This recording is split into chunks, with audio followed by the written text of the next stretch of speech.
บ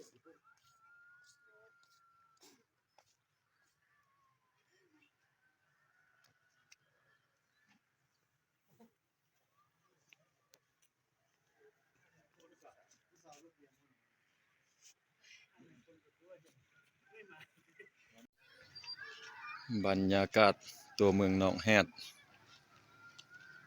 อากาศหนาวๆหมอกเต็มตอนนี้11โมงปลายอุณหภูมิ11องศาหนาวเจี๊ยบ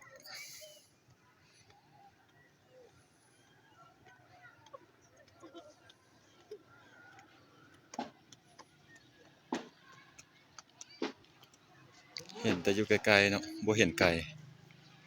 หมอกหลายโพด